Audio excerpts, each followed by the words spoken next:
Back in the late 1970s when I was a little kid, this was on my Christmas list. What is it? It's a spirograph, and what it does is make awesome designs with these tools and colored pens. Recently, I've rediscovered these Spirograph tools. I've been having a lot of fun playing with creating designs and thinking about ways that I can incorporate these Spirograph designs into my collage art. So today, I'm going to show you the 4 different Spirograph products that I've experimented with to find the most effective tool to consistently make good designs. And then I'm going to give you some ideas of what you can do with some of your own Spirograph designs. Now, I mentioned I'm going to be sharing 4 different Spirograph sets to kind of go over the pros and cons of each and to show you which is the most effective for making really nice designs. And the first one that's on my desk is the one that started it all off for me. Recently, I came across this Spirograph die cast collector set. What's different about these is that the original Spirograph sets were plastic, but this set is die cast. That is, they are metal. And I was drawn to this because one of the problems with a Spirograph is that the plastic is very lightweight. It's very easy for you to lose the place on your paper. So I saw this set and I was like, wow, that's right, Spirograph. I haven't seen these in quite a while. And this set, they also provide you with a couple of pens to use. And then there's this tacky tape, this putty. And what you do is you tear off a piece of the putty and you put it on the inside part of your ring so that it will hold steady onto your paper. Now, just a quick demonstration of how this works if you're not familiar. There is this outer ring, it has a bunch of teeth on it. Then there's these discs, and these have teeth on them as well. You place your pen and then move the cog around the ring. I'm just going to randomly pick one of these because I'm just showing you as an example how this works. So why don't I just start right here. Now I have the putty on here, so it's holding in place pretty well. Okay, so then you go around with your pen and you do a bunch of these loops until you get the design that you want. So I could stop right there if I wanted to, or I could just keep on going until the whole thing is complete.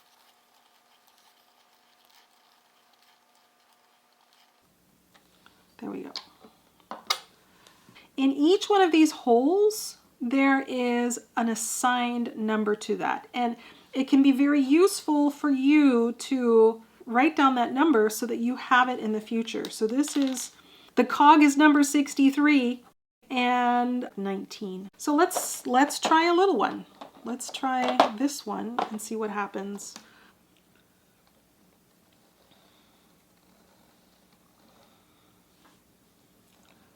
The putty holds the ring pretty well, but it's always a nice idea to just, hold it with your other hand.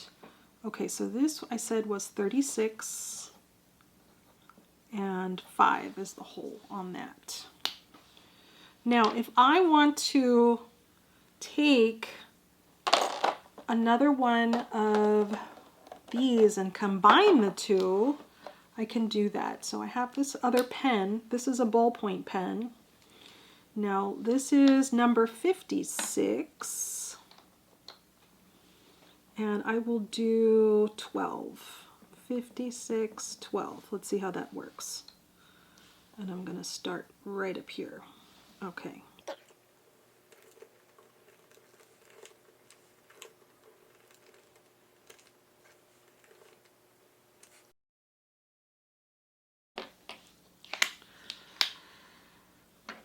Okay, So let me show you what this looks like up close.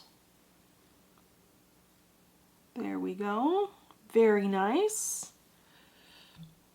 That's the basics of a spirograph. Now, this is tool number 1 that I mentioned.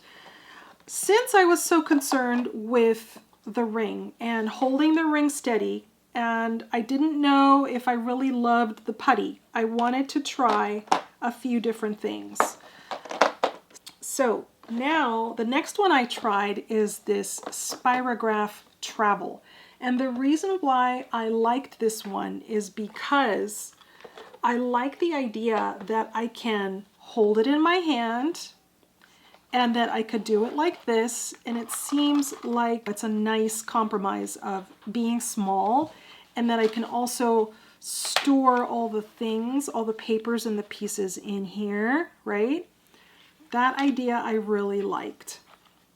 So what comes inside of it is these. Now these are plastic. You can see that these are plastic, whereas the other ones, the die-cast ones, are metal. Comes with a couple of little pens, the directions, and this one is different in that it comes with a stack of, I guess they're like Post-it notes, basically. And what you do is you close this, and the blue stays down, or you can make it stay down, and then you put your Post-it note in here. So it is a little bit flimsier, as you can see. The other thing is that I noticed that this is not closing properly. It's just not meeting, and it's just the plastic, you know, not sitting nice. This is really inexpensive, as you can imagine. This is like under $10. So you kind of get what you pay for. This was $23, $24. And this is, you know, less than 10. So you can see the quality is much, much lower. Now, but let's just test it and see. This shape is very interesting, and so is this football. I might try those and see how they go. But let's try this blue pen.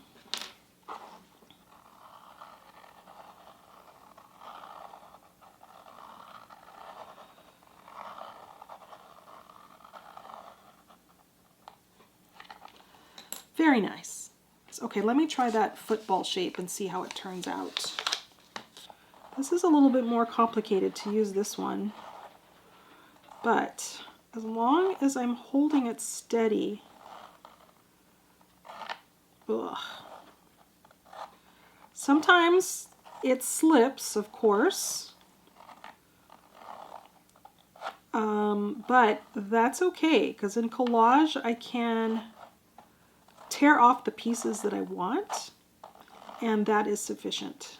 Okay, so that's interesting. Let's see if I can add a small one with a blue and see what it does. This is cog number 40. This is and space number 7.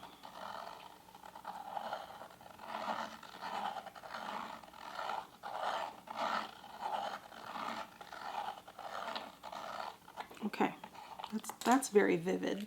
I don't know if those two go together, but anyway, you get the idea. And it sure is fun to experiment with those. All right, the next Spirograph tool is this Spirograph Animator. Now this is something interesting, and I bought it just for the wow factor. I bought it for like experimenting to see how cool is this and how if I would have loved this as a kid or not. So what it is this. You do your spirographs on here, and then you can spin it. And in addition to spinning it, I guess just because it's cool to look at spinning, it comes, you can put some batteries in here, and it shows better on the picture. There's these lights up here, and I don't know, I guess if you're, it's just cool to spin it and have light on it, and I don't know.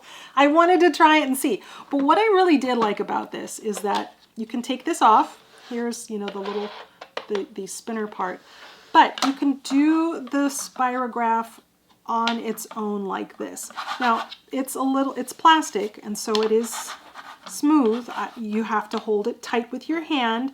Maybe you could put the putty on here as well and just, you know, so it doesn't move. That's an idea. But the other thing I liked about this is that there is this container, and inside the container it has your tools, of course, and you can put your supplies, your pens, and they give you a nice set of colorful pens.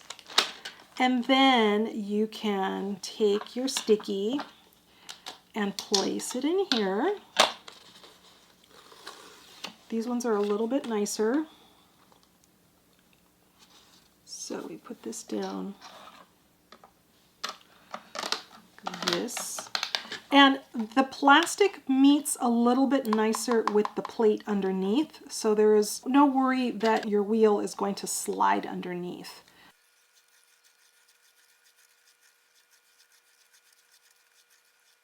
Okay, so let's write that down, 7210, just because it's a really pretty one. One second, take this off. It's my little note down here, 7210. Put that back on. Now I can put it on here, slide it on here, and spin it.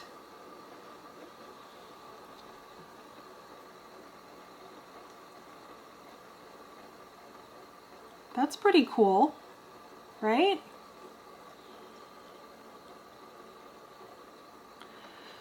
Now, if you install batteries, there's two buttons down here. I guess there's a start stop, but then this one is also the light. I did not put batteries in here. I don't know where I have AA batteries, so but you get the idea. And this could be really awesome if you have kids or grandkids and you want to be like, hey kids, come check this out and play with this, and isn't this so cool? Don't you want to use this? And then you can borrow it from them whenever you want to.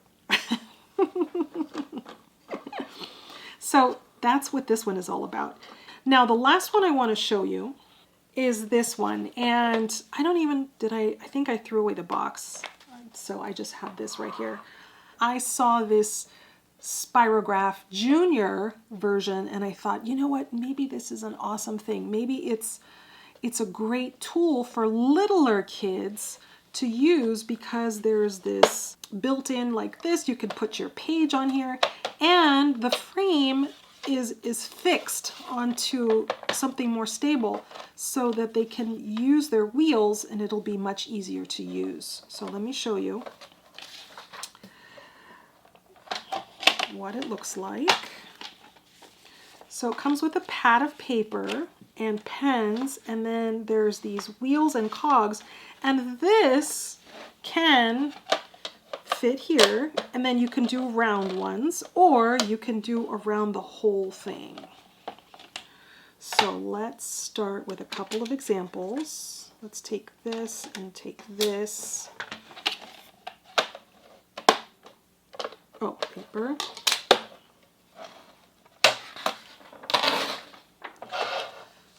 In here. You don't have to line it up perfectly, but however you want. Okay. I'll go like this. Let's start with the smaller one, see what happens. I am going to use, I'm just going to keep on using these small pens. They give you those other big pens, but I'm just going to use this and see how it goes. Now, the first thing is, it seems like a good idea. This seems like it's a good idea, but I think it's a little bit more difficult to make a good spirograph with this. I mean, it looks fine, it looks okay, but the problem is this hole is so large that your pen is constantly just moving around this area in addition to going around the ring. And so the lines in here are not smooth. Now for little kids, you know, maybe this is fine, but for me or for an adult using this, it's not as good as the wheel as this is.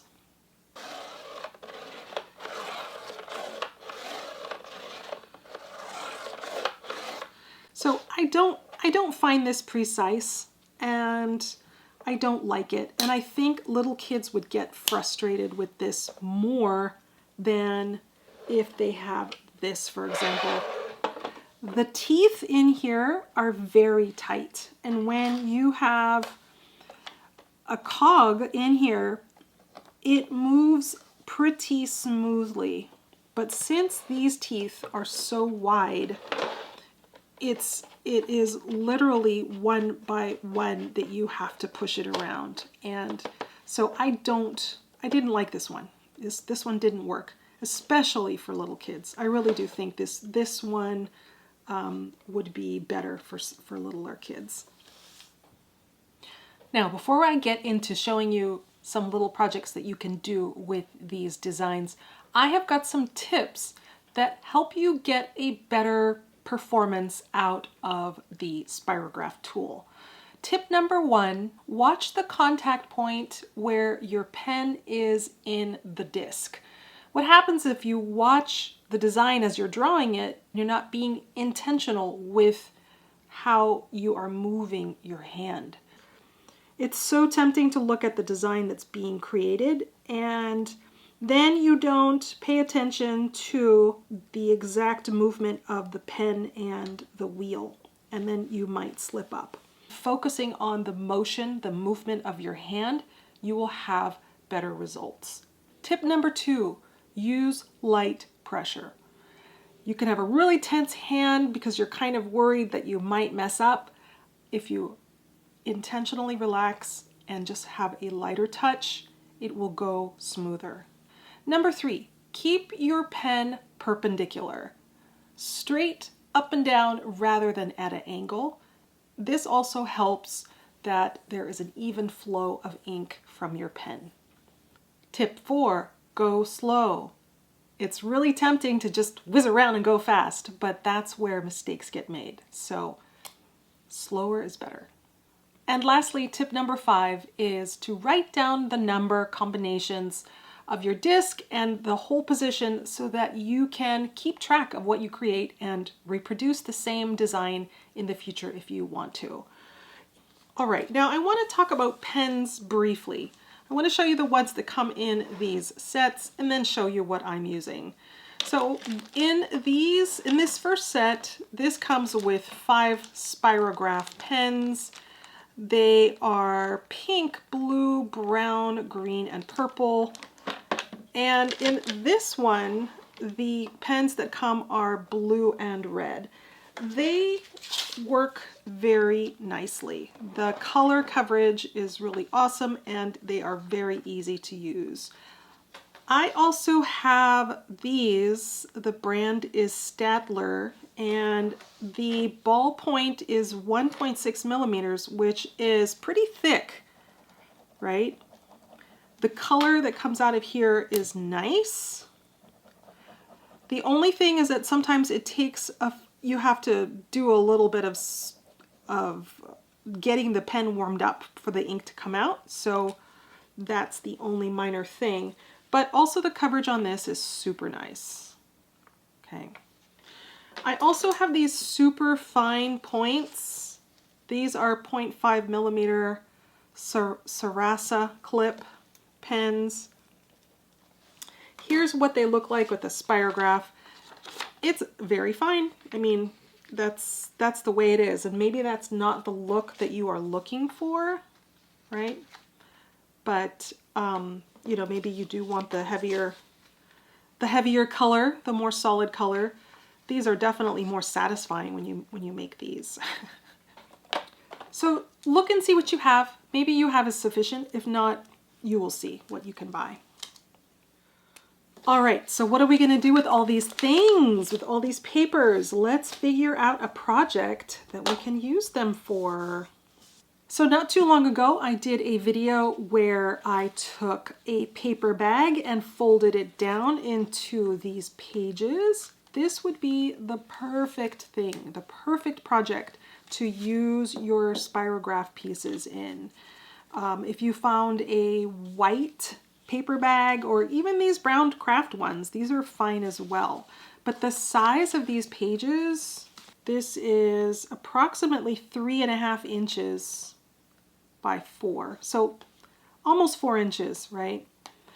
4 inches is a really nice size, and it's almost the same size or a similar size to a one of these post-it notes. So this is a really good project that you could do with this, and I'll have the link in the description if you want to do that. But the other thing I want to show you is a very simple glue book. And I like this because you can keep on adding more and more pages as you do them. And then you'll determine what size you want your finished glue book to be.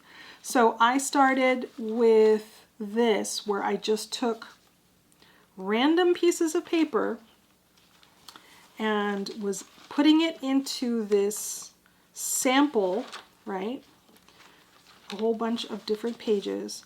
And I can use my Spirograph designs in here. And that's what I'm going to do. That's what I'm going to show you. I have this template, meaning this is what I started with, and I just keep it in case that I have other small papers that I want to use. I'll just grab my hole punch and this template, and I can create the same size for my little pages, right? Okay, so let's say I want to put it right here, right where this graph paper is.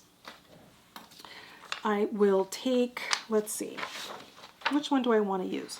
Now, here's the interesting thing about spirographs and why I find them interesting. I find them interesting because I choose the colors that I want to use. And this can go one of two ways.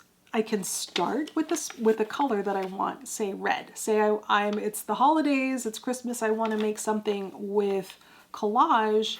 Therefore, I chose a color that's going to match, or it's in the theme of what I want. So I started with this. The second way is if I already have a focal point, and let me find one. Say I have this little cigarette card, this trade card, and this is going to be my focal point, or what I want to choose as a focal point for my collage. Then I can choose the color pens that best match this color palette and create a spirograph design to go along with it. If I have a whole bunch of them, then of course I can pick and choose.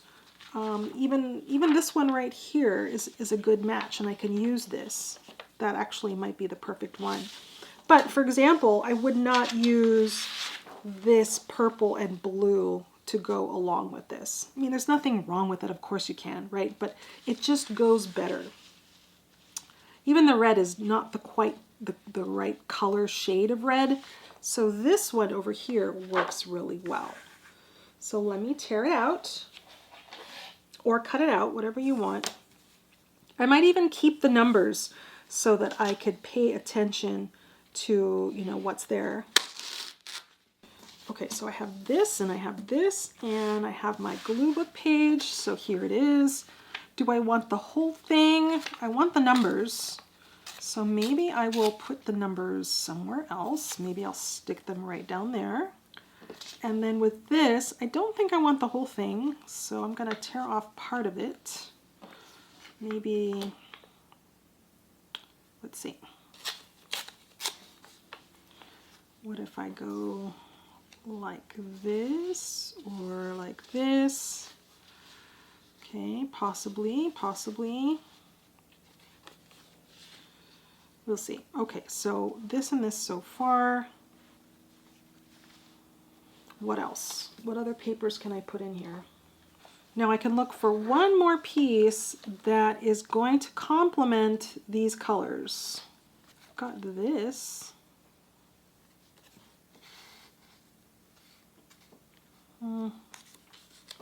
Maybe tear off this bottom.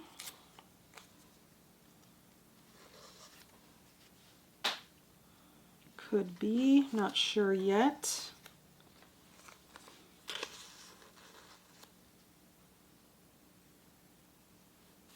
And And then my last little bit would be these numbers here. So as you can see, you could create a whole little book just with playing with designs from the Spirograph. You get the idea. You can take your designs that you've created from your Spirograph and then incorporate them into your art journals, into your collages, into your junk journals, whatever you want to do. Now in the description, I will put the links to all of these Spirograph tools, sets, whatever you want to call them. And I hope this gives you lots of ideas of what you can do with one of these toys. You can play with them and experiment with them and then use them in your art. And you can also share with your kids or grandkids, possibly, if you'd like. If you have been enjoying this video, do hit the like button so it can spread to more people. And let me know in the comments what kinds of projects you could possibly do with a bunch of Spirograph images. I need more ideas. Bring them on. And if you're interested in learning a little bit more about glue books, what are they? How can they be used for art journaling? What can you put in them? Then this right here is a great video for you. Thanks so much for watching, and I will see you over there.